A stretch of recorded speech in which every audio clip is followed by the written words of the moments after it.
The Hedgeless Horseman here. It's November the 3rd, 2022. Chaotic days in the markets. I mean, silver price is just, silver is basically more volatile, or sees more volatility in a week than, at least lately, than the stock market sees in a year almost. I mean, this is just from, what is this, like, last 24 hours, like down 3%, then up 3%. And it's like, if we zoom out a bit, silver is at the same level it was back in early July. So it has basically not really gone anywhere for a few months now. And still, what is the sentiment? It feels worse. Volatility punishes almost everyone that is trying to, let's say, ride volatility. And it's like, I mean, it's kind of natural. The longer something goes down and stays down, the worse people feel. The more volatility, because typically people might buy this thinking, hey, the game is on, and then it crashes, so they might, sell out, or at least, bought high, and maybe, they hodl, but they're buy over the last month, average might be up here, and then it's down here. So I mean, all of that breeds frustration and angst and all of that good stuff that makes, I think, maybe 1% able to actually beat a mining index over the long term. I mean, I think this sector is in one way a lot harder than the overall stock market because of the volatility. Simply comes down to that, because again, silver hasn't really moved much. But I mean, a lot of juniors are even lower. I mean, there's a bunch of reasons for that, obviously. But you can tell. You can look at Twitter. I mean, everybody, almost everybody. I mean, there's a few rock hard diamonds out there that are like, hey, I'm buying, miners because I know these are, generationally cheap levels, and it doesn't really matter if it takes 1, 2, 3 years, because when this sector bottoms and goes up, I mean, it goes up violently. So you might have, I mean, I've shown this before, it's like 80% of the time the sector is going down in some way, shape or form. But when it goes up, and this is obviously the metals and not miners, I mean, it really catapults. Let's look at Bear Creek Mining, for example. So it hit a 16-year low, and when we account for dilution, maybe it has a trend something like this, like a sentiment trend, slightly down sloping, because it is dilutive. So this level here is not as cheap in absolute terms as this. And you have something like this, I mean, broadly corresponding with this. So you have this ping pong effect. And now we're down here. I mean, what happened? You can see, on the flip side, I mean, this for example, I mean, fake breakout, one could say, then slam and down we go. This one here touched, not as violent of a crash, but it's like, I remember this was pretty much 2 years of, so this downtrend here, I remember that is frustrating. It's like watching paint dry. This is on par with this trend here in terms of time, but this has gone lower. It has had a fake breakout, etc. And now I would say it's more volatile price of silver. So this is much more frustrating than this. But you can see that, okay, here it reached above these levels, probably was overvalued, bam, worst crash. I mean, this was straight down from this level. After that, the best rally ever, at least in this stock. This was a more, again, grinding movement down. But it's like like Newton said, every reaction has a reaction, or every action has a reaction.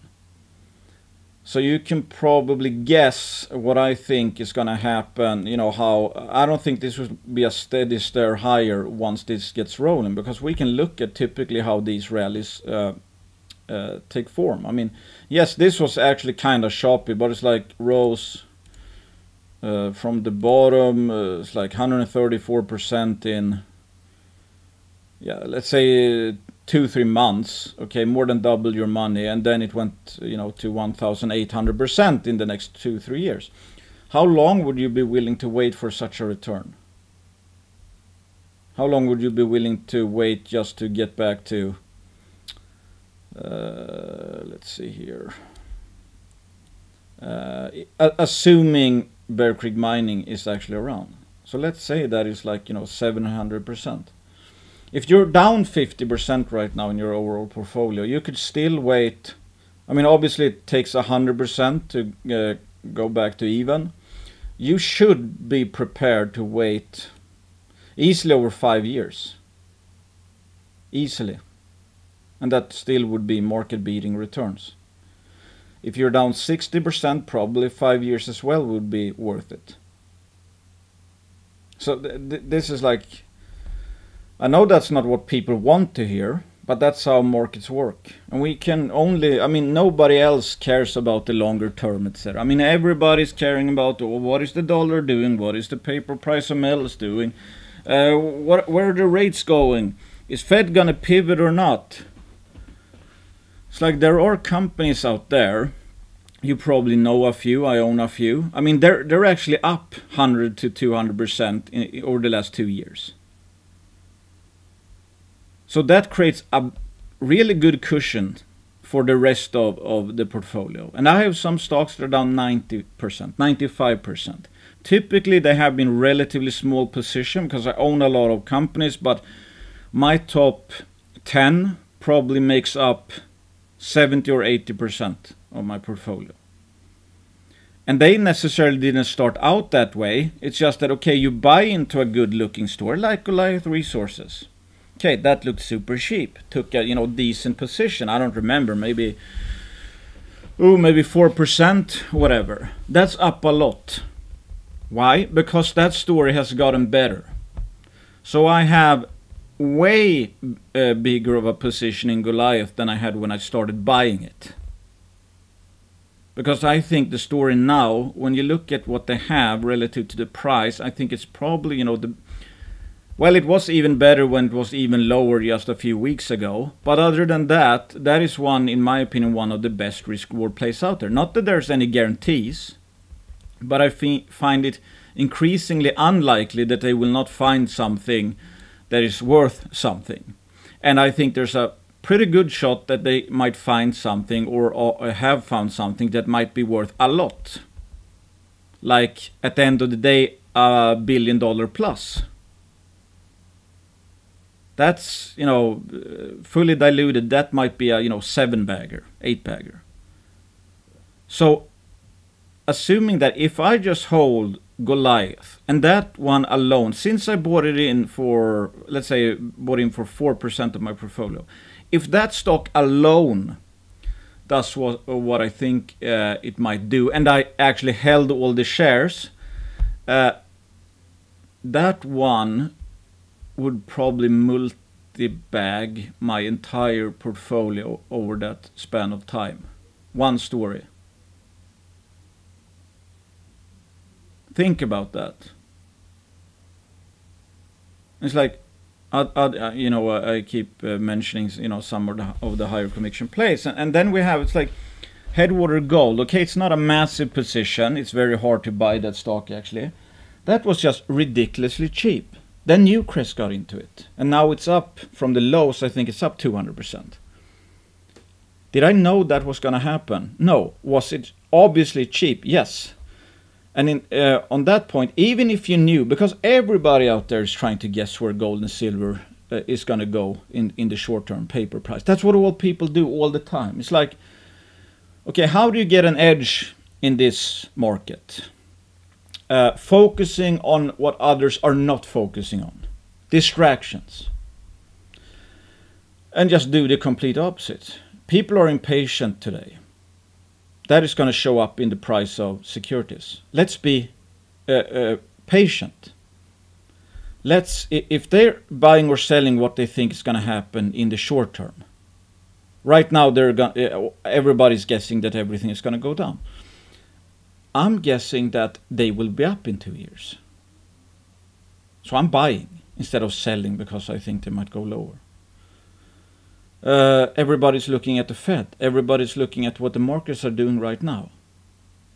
How about I focus on what the market might do in 2-3 years?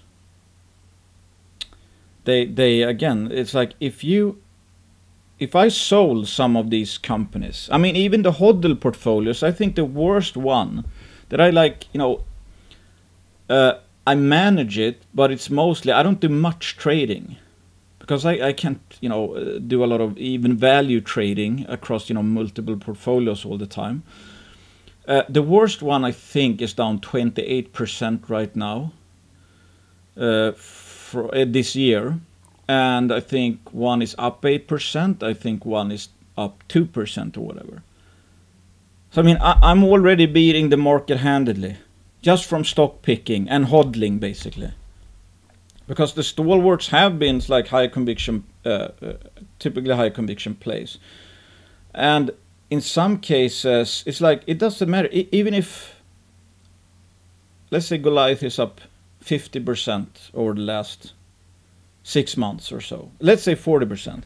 But if that's a high conviction stock and you have like 10-15%, I'm not saying you should have that. That accounts for a lot. That pays for very, very many stocks that you might have a 1% position that actually goes down 90%. That alone would maybe result in, for that portion of the portfolio, a neutral return. So it's like, what have I kept saying for ages? It feels like it's like focus on the micro because nobody else is doing that. I mean, you saw Newcrest get into Headwater. What does that suggest? I mean, Newcrest wouldn't bother with anything worth less than, I think, 500 million. I mean, worth at the end of the day. And what was it pricing in at the time? Because when they got in, they're suggesting there's a chance one of these projects might be worth 500 million or more at the end of the day. I think Headwater was trading at like 7 million or something at the time. So if we divide that by 4, because that's or 3, the amount of projects they made a deal on, that comes down to let's say 2.6 million per project. And we know they need something, worth probably 500 million. That kind of says it all, I think. It's like recently we saw Brixton Metals get BHP. I mean, this is not rocket science. BHP has a market cap of $137 billion. What do you think the project size or value needs to be for it to move the needle for a $137 billion market cap company?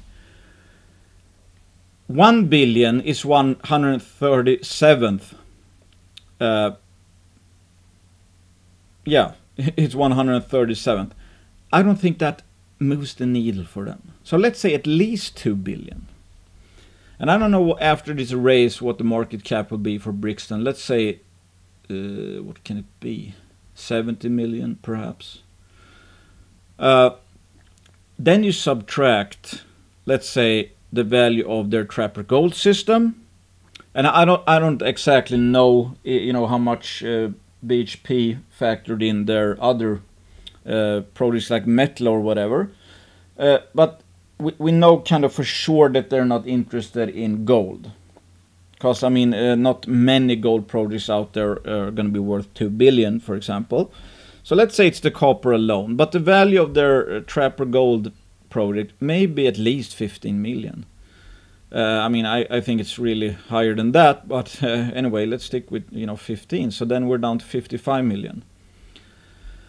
And we know that BHP has a threshold of around 2 billion.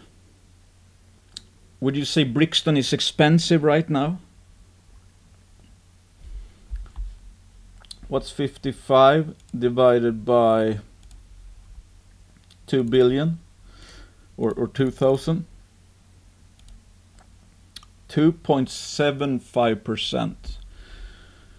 Do you think BHP would bother if they think there's like a 2.75%? I mean, this is excluding dilution, etc. But it's like, and we don't know, their threshold might be higher. But do you think that's what they're seeing? Like a 2.75% chance of Brixton having anything worth at least 2 billion? I wouldn't think so, at least. If there's a 10% chance, that should be 200 million. Which would be almost 4 times of what Brixton is valued at, excluding cash and excluding dilution and excluding the or we're taking away the Trapper Gold project. This is a buyer's market on a scale probably not seen since, I don't know, 2000 or something. But you have to remember, almost nobody will agree with it. Why? If I beat the market, if I beat an index, let's say that makes me in the 1% club. How many do you think will agree with me or see what I'm seeing at all times? 1 in 100 would agree with that. So right now, for example, a lot of people are having a really, really hard time staying put, sitting put. Not throwing in the towel.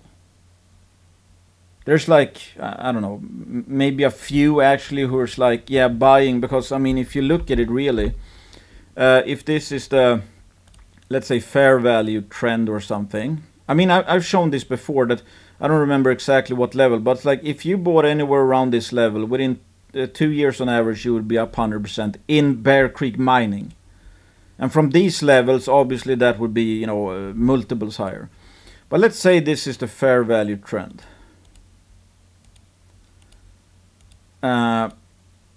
So here's like, yeah, it's fair valued, it's a hold. The higher it goes, we're just assuming it becomes more overvalued. So selling becomes better, buying becomes worse, holding also becomes worse. But buying becomes even worse than holding. The complete opposite happens when these, any company for that matter, increasingly gets dislocated from fair value. Buying right now is going up. For every passing down, the price to value gap widens. Buying goes up exponentially. And it's way, way, way better than holding. And holding is way, way, way better than selling. But I know people like, yeah, I'm trying to hold. I showed an example. It's like if you went all in here, bought for 10,000, bought 1,000 here, $500 worth here, you would be up when it got back. Same goes for any other one of these ping pongs. Holding is really good at extremes, extremely lows. Selling is really good high, and holding is better than buying, but buying is a lot better than holding. Again, they differ exponentially. So it's like, yes, 95% of people will probably sell down here, or sell all the way down. 4% might hold. 1% might buy. And I'm not good at selling. I've never sold a top since I started out. But it has been more than enough for me that I understand the importance of the value of buying over holding, and especially over selling at extreme lows. Regardless, if I have no clue whatsoever when this is gonna bottom or how long it takes. I just know that this sector is not gonna go down forever. It's not gonna flatline forever. It's probably gonna go up a lot, I think. I mean, just look at some of these. I know everybody says that this doesn't matter, yada yada, but it's like, in this context right now, I think this shouldn't be overlooked. We have gold buying from central banks at a 55-year high. You can see the Q3 demand here. The Q3 alone is more than, you know, a few years in total. And sure, one could look at this and say, hey, I mean, the demand was very low in 2015-16. And that's actually when gold and silver did pretty well. So I mean, if one just does a straight relationship, that means this is the time to sell. I don't subscribe to that because, I mean, again, this is not, you know, standard buying. I mean, this is a frenzy, pretty much. 55-year high. Central banks have never had higher conviction that it's good to own gold in the last at least 55 years. Why would they have such a panic buying spree right now? And again, it's like, yes, we know it doesn't matter, it's investment demand, because interestingly, gold has had, paper gold had the longest monthly down streak ever, I think, or at least in, you know, perhaps 55 years. 7 whopping months in a row, paper gold went down, while central banks this same year has seen record buying. It's like they are completely different things. You would not have guessed that if one of the largest possible purchasers of gold has the largest buying quantity in 55 years, that paper gold, which is supposed to be gold, pulls a record monthly downstreak. So I think something is up. Now let's look at, this is the COMEX silver registered category. This has gone down just from this time, October 17th. I mean, that's not long ago. Now it's down to below 35, around this level. Look at this draining. It started up off at over 150 million ounces in start of 2021, not long ago. It's down to 34 and change. Let's say that's 120 million ounce drain of COMEX registered. That is more than the entire COMEX registered category up until this period in time. And if we look, okay, what happened this time? I mean, there's only a few times since 2001 that COMEX registered category was actually below. Okay, this was 2008, 2009 crash. Short was kind of high like it was before this. But when that bottom, that was actually around this level here. So it actually got drained as price went up. Meaning it looks like investing demand drove it up. You know, the ones who believe they actually own gold if they buy paper gold. That is not what we're seeing right now. And this point in time, yes, this actually saw price go down with registered category.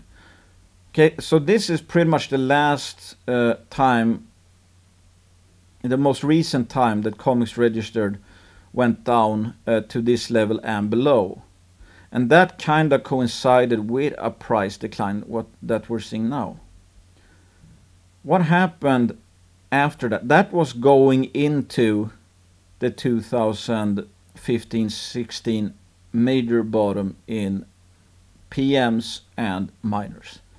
Well, after this concluded, this period here, because miners were so undervalued like they are now, this was back here. Miners were down here. So even though silver didn't, I mean, it surely didn't reach the all-time high or anywhere close to that. It reached around $22. The gold miners and silver miners pulled off, I think, the best quarterly rally in history. So I don't know what's going to happen in the future. I know these miners are going to go up from these levels, the median one, not everyone. But the last example of having a drain, which wasn't even close to this kind of pace we have now, I mean, there's has not even been a bounce in supply since this period. In 6 months, it's just been a steady drain. I mean, this drain alone is more than this drain. But again, the last reference we have of a kind of big drain in the COMEX registered with a declining price in paper silver was going into the major bottom before the best rally in juniors ever.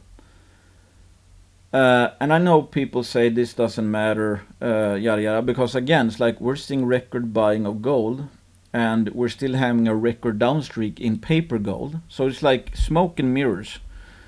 So this is just contextual, because again, I cannot look myself in the mirror and sell something I know for sure is on a risk-adjusted basis is worth 200-300%, I think, than where it is trading. How can I write down why am I selling this? Well, I think it's going to go lower. Okay, so in that case, your goal is then that you should never suffer a short-term decline. That is what you're saying when you do that. Because if you know that something is extremely or significantly undervalued and you still sell that, that means you're trying to time the market. You think an even bigger fool will come around forever, basically, and sell this down. And if I had done that, I would have missed every single one of my best plays, I would say. Because this sector and the price of silver has been, I mean, this period, 2-year downtrend. Okay, then up a bit, then down, then up in a short period of time. 80% of the time from when I started investing, 80% of the time, the silver price probably could be said to be in a downtrend. At least over the medium term, even though, yes, there were some uptrends now and then, etc. If I did that, you understand, I would be buying high all the time. And I would not even dare to buy a company for most of the time. And yet, my returns are very, very good since 2015, even though I started off by being down 54% in the first 4 months of my investing career in miners. So I know this is a very unpopular way to go about things. I know almost nobody agrees with me. And that's supposed to be the case. Because everyone else is chasing ambulances. Almost everybody is a trader. I know also that most people on earth cannot do this. And I cannot hold everyone's hands all the time, etc. It is up to everyone to do their own work. I mean, I brainwash myself by watching, presentations by Warren Buffett and lately Howard Marks, who puts a lot of emphasis on cycles. Basically, you don't know when the bottom is or when the top is, but you know if something is cheap at least. And if it's despised, for example, and nobody wants to buy it, that means the risks are getting lower and you should be more aggressive. So this is basically what this suggests. You should be less aggressive up here, more aggressive down here. And you could literally, if Bear Creek Mining is around, you could pretty much, I mean, in hindsight, it's pretty obvious how you make money from this chart alone. Super obvious. like sell every time it goes up to the black line, buy every time it goes to, I mean, just down here, and just keep buying the lower it goes.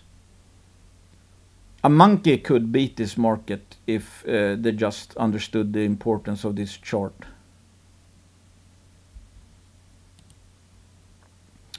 And also, it's like, yes, the fear is rampant right now.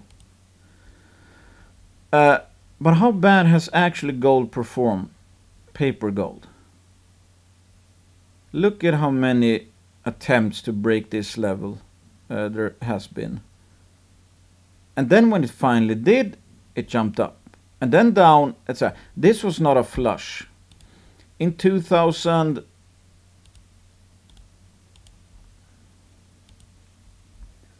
In 2000...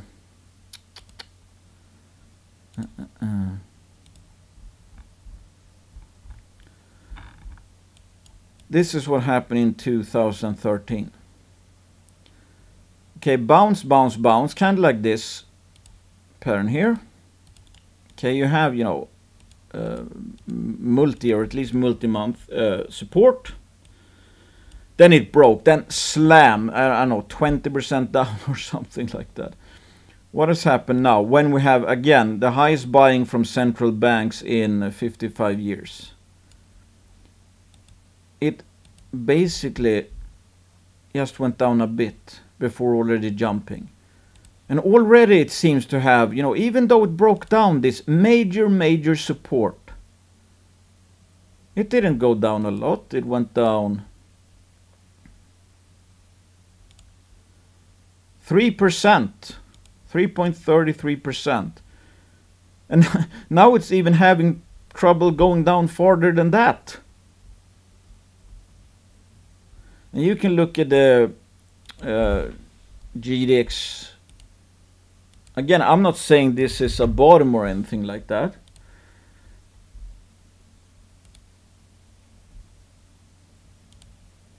But it's like, look how it's chopping down here. Like, I mean, it has chopped for quite a time, but every time it chopped, I mean, price didn't really do much. It had a problem breaking this, and sure, when it broke, it went down a bit, but then it started chopping again. So it's like, it's obvious that it's not getting, you know, flushed, let's say. So what does that say? It's like, I would think it says that, hey, these miners are getting ridiculously cheap. We are kind of running out of sellers. And that does not mean a bottom is in. But I maybe shouldn't even bring up this, because everything I show here in charts and comics and the central bank, that is just noise, in my opinion. Even though it's very interesting noise, and it's interesting to look at how markets work, etc., that still makes you want to time stuff, guessing if a bottom is in. Whereas in reality, that's what everybody else is doing. 99% is looking at all these charts and looking at the comics price and yada yada yada. Whereas honestly, since that hasn't played any part of my decisions, I have focused on companies at least in the last 2-3 years. And that has worked out well. So again, why fix something that isn't broken? Of course, that is much harder to do, because not everybody has the, let's say, same skill set in selecting companies, etc. And I understand that. But if nothing else, this would be at least the probably most important chart.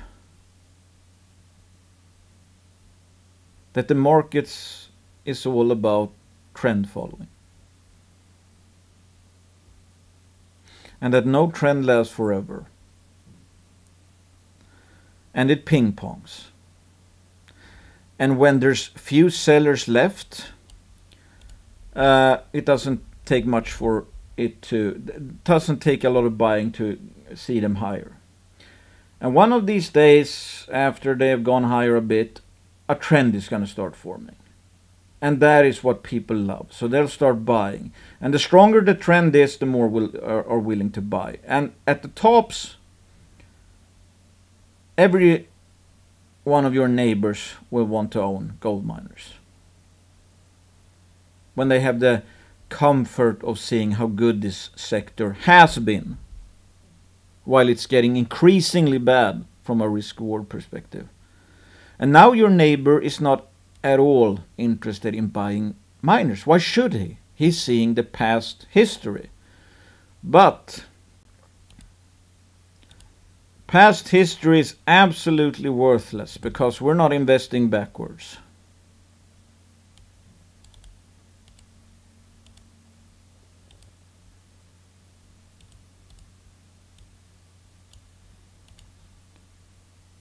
We're here now. And all that is left is every possible scenario for the future. And no trend ever goes down or up forever.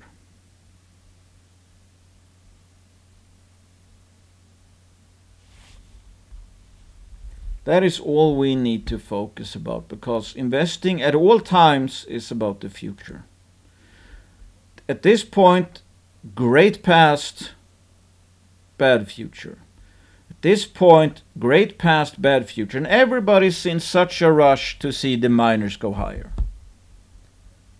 I expect to have continuously more dry powder for months, hopefully.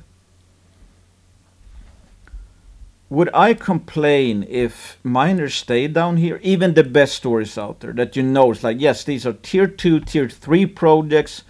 They are for sure worth something. They are probably going to be worth a lot. If they still keep on being undervalued and I can increase my portfolio by 5% when the expected returns might be 700% instead of them going up like this. I mean, honestly, think about it. It's like, if you had any dry powder and you understood how cheap things were, which graph do you think is going to bring the most benefit to you? If you add a 5% extra to your portfolio up until this point here, you're getting a worse and worse and worse return on your money for every passing day.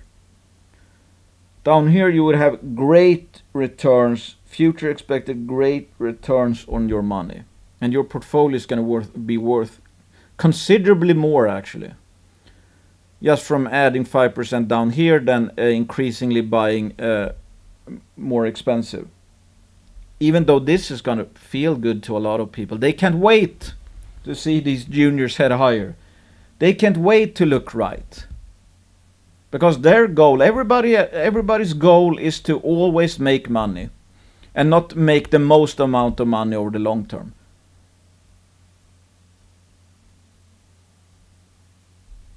Think about it. You can see how people act. That's exactly their focus. They want to be making money all the time instead of making the most money over time.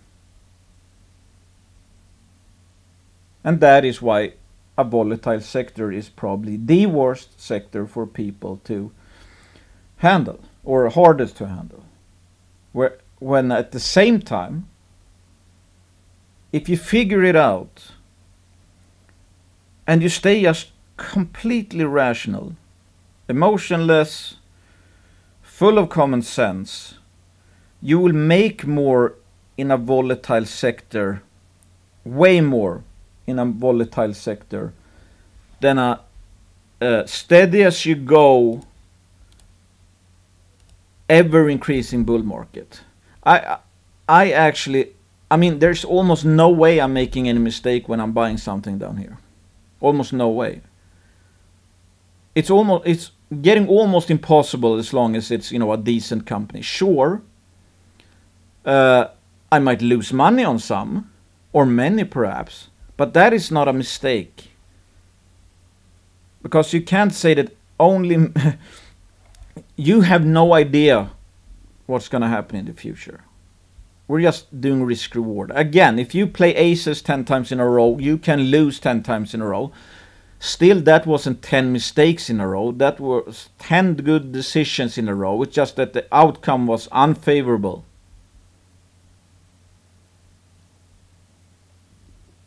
Decision is making the best possible decision in light of a future that is unknowable.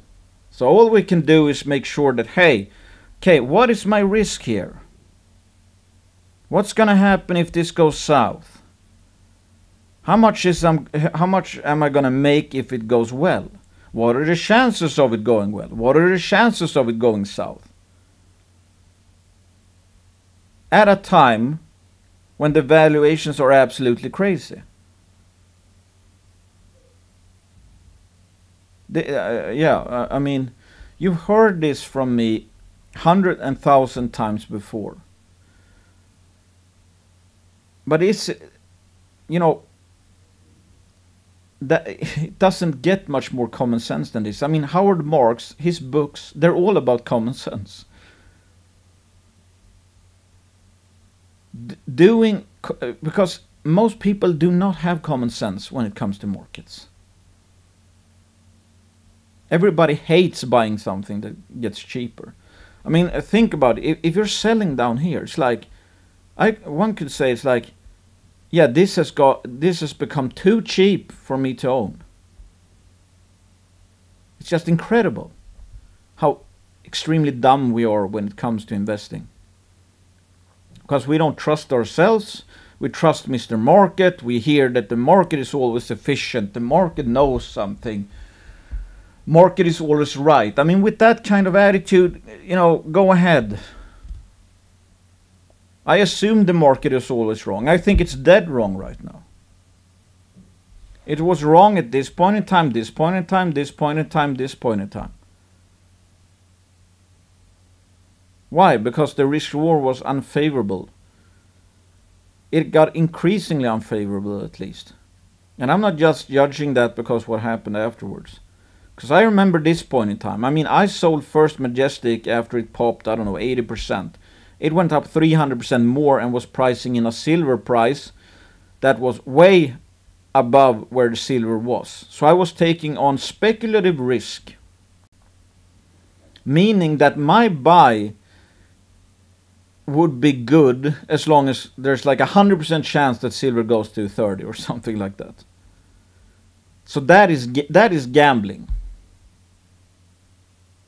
You're paying up for a positive future that has yet to happen. Whereas I know that many good to high quality juniors are really cheap based on where gold is today, and cheap if gold goes down $100 more, or cheap if gold goes down $200 more, etc., etc. Yeah, long rant as always. I hope you got something out of it. And again, it's like everybody do what you think is right and makes sense, etc. I'm just sticking to the strategy I have had since day one. The cheaper something gets, the more I buy. And I don't care what the price of silver is doing, price of gold is doing, I actually don't care what the central banks are doing, etc. Because that has nothing to do. It doesn't matter if central banks have record buying. That doesn't change the geology in Junior X. Rates, Fed, inflation, paper prices, physical demand does not change geology. It can hamper access to capital and stuff like that. But if you invest with good people, for example, with, let's say, good access to capital, yes, it's going to affect them in a way. But it's like if they find a tier 2, tier 1 project, that's going to be a tier 2, tier 1 project regardless of what the metals do. Because that's why it's tier 2, tier 1. It's the best kind of deposit you can find. If gold was at 1,000, they would still be tier 1 or tier 2. They would be the first ones to get bought.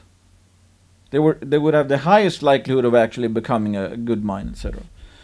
And if I mention any companies, consider me biased. And again, some are sponsors like Goliath. And again, you do what you want to do. I haven't done much in my portfolio over, months, I would say. Some changes. I went really heavy into Snowline, and am very heavy into Snowline, for example. I mean, that bet alone, even with Snowline down, I don't know, 35% from the top, when I really got in heavy into it, it's like still think I'm up from where I got really, really heavy into it, still up 50%. Sure, I was up, I don't know, 150% even maybe at the top. But you don't see me complaining about Snowline. Because if 50% in, 6 months or whatever, that's superb results. And since I had a very heavy position in that one when it, uh, went up, I mean that alone has paid for countless juniors already. And I don't see that crashing down 50% because that looks like a tier 2, tier 1 project. Sure, price could take it down for a while, but unless the story changes a lot for the worse, it's still cheap in my book. Not investing advice, do your own due diligence. Have a great day, guys.